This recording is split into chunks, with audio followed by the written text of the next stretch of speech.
Hi guys, Dr. Rob Barrington here with some more nutrition advice. I'd like to talk today about fish and why you need to be careful of your fish intake. Now, it's widely known that certain types of fish are beneficial to the health. The nutritional literature has shown that cold water fish, for example, that contain particular fatty acids are beneficial at protecting from cardiovascular disease. Now, these fish oils that we consume are obviously beneficial to the health, but there are a number of caveats surrounding the recommendation to increase our fish intake. And I'd like to talk today a little bit about those caveats and why you need to be particularly careful of which fish you consume and how you consume the fish oils. So if we have a look at the fish oils that we should consume, there are two important fish oils in what we call fatty fish. They are eicosapenaenoic acid and docosahexaenoic acid. And these two fish oils are used by the body to create hormones called eicosanoids, and these eicosanoids are anti-inflammatory compounds that have a beneficial effect against cardiovascular disease. And the recommendation to consume more fish is based on the consumption of these two fatty acids. Now, that doesn't mean you have to get these fatty acids from fish, because these two fatty acids are also available in supplements.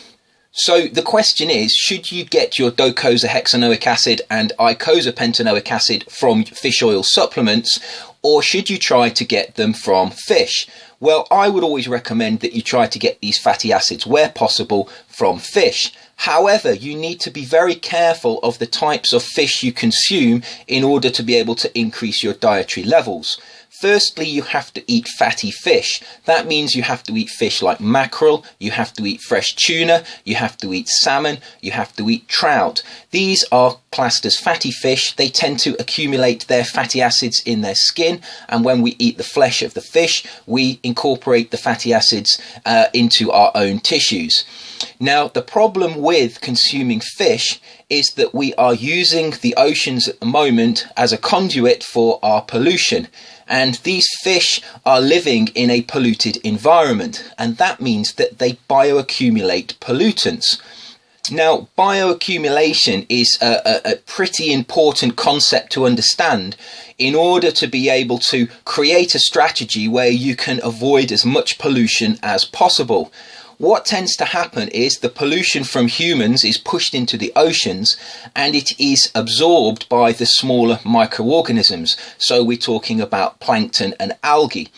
What tends to happen is fish then consume the algae and the plankton, and larger fish consume the smaller fish, and this moves up the food chain until you have the large carnivore fish like tuna and swordfish.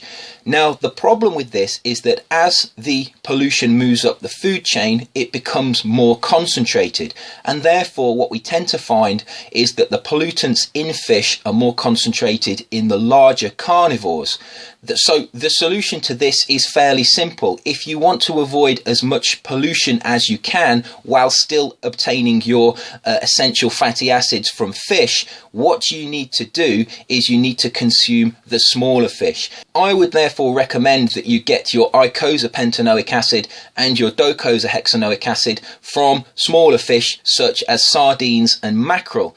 I would tend to avoid the larger fish such as tuna and swordfish. Now, salmon would be somewhere in the middle. Salmon, if it's farmed, should be avoided completely because the levels of pollutants in farmed salmon now are at dangerous levels. In fact, the current recommendation in the nutritional literature is that those people who are pregnant avoid all farmed salmon. The limit on farmed salmon for normal people is maybe once or twice a month, and this is because of the very high levels of drugs and pollutants within farmed salmon. If you have to eat salmon, I would go for wild salmon, and I would also try and limit the intake. Now, you can also get your fatty acids from supplements, and again, as with fish, there are some caveats surrounding the purchase of supplements. Fish oils are not all the same. just because a product contains eicosapenaenoic acid and docosahexaenoic acid doesn't mean it is the same as another product that contains similar levels of those fatty acids. There are particular treatments that you can perform on supplements to remove the pollutants. Now, if those treatments haven't been performed, those pollutants from the fish will transfer into the supplements with the fatty acids. Therefore, what I would suggest you do is that you hunt around for supplements that have been chemically treated in order to remove these pollutants. Now, supplements are useful, and some people don't like fish, and therefore they may be reliant on supplements to get their fatty acids.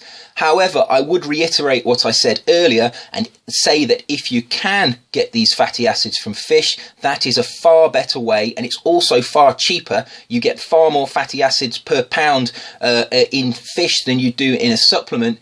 If you can eat fish, you also get a great source of protein as well. If you can eat fish, then that is a better way of getting these fatty acids. Another problem with the supplements of these fatty acids is that they tend to go rancid. These long chain fatty acids, eicosapenaenoic acid and docosahexaenoic acid, are very, very susceptible to oxidation. They go rancid very quickly. Now, the types of supplements that you want to look for should have antioxidants added to them, and these antioxidants prevent this rancidity occurring. Often vitamin E is added to these supplements, and some of the better supplements also have plant extracts, certain antioxidants from plants added in order to be able to preserve these essential fatty acids. However, the rancidity appears to be less in fish. It's another reason why you should really be consuming fish in order to be able to take in enough of these fatty acids. So what I would suggest to those people who cannot consume fish is that they look for the highest quality fish oil supplement they can and pay that little bit more to have the pollutants removed and to have antioxidants added in order to be able to protect the supplement. Now, there is one last thing to say about fish oils. They belong to a class of fatty acids called the omega-3 fatty acids, and fish and fish oils obviously cannot be consumed by vegetarians. Vegetarians therefore have a problem because they tend to be lacking in these omega-3 fatty acids that are present in fish that normal people can consume. So they must turn to other sources of omega-3 fatty acids in order to be able to meet their dietary requirements. Now, the recommendation from most nutritionists is to go to the plants that produce alpha-linolenic acid and consume that, because the alpha-linolenic acid in plants can be converted in the body to eicosapenaenoic acid, which is subsequently converted to docosahexaenoic acid. However, there is a genetic defect in humans that prevents that conversion being efficient, and so plants are a very poor source of omega-3 fatty acids. The alpha-linolenic acid in plants is also preferentially oxidized, which means very little of it actually remains to be converted into eicosapenaenoic acid. And what we find if we look in the nutritional literature is that those studies that have compared alpha-linolenic acid to the fish oils show that the fish oils are far more effective at performing this anti-cardiovascular disease role. So there is a solution to this for vegetarians. What vegetarians need to do is they need to get a source of eicosapenaenoic acid and docosahexaenoic acid, which is not from fish, and luckily one has been produced. These fatty acids are now available in an algal form. They can be produced by algae in tanks, and these algae are then put into supplements. I would recommend, if you are a vegetarian, that is how you obtain your fatty acids. It's a very good source, it's very clean, and because they're grown in tanks, they are pollution free.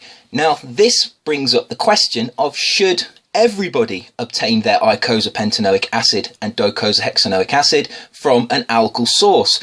Now, at the moment, the supplements are very expensive, so I can't recommend that to everybody. It would probably be cost prohibitive. However, if you can afford it and money is no object, personally, I would get my eicosapenaenoic acid and docosahexaenoic acid from an algal source. The second best source of these fatty acids is fish. The third best source is supplements.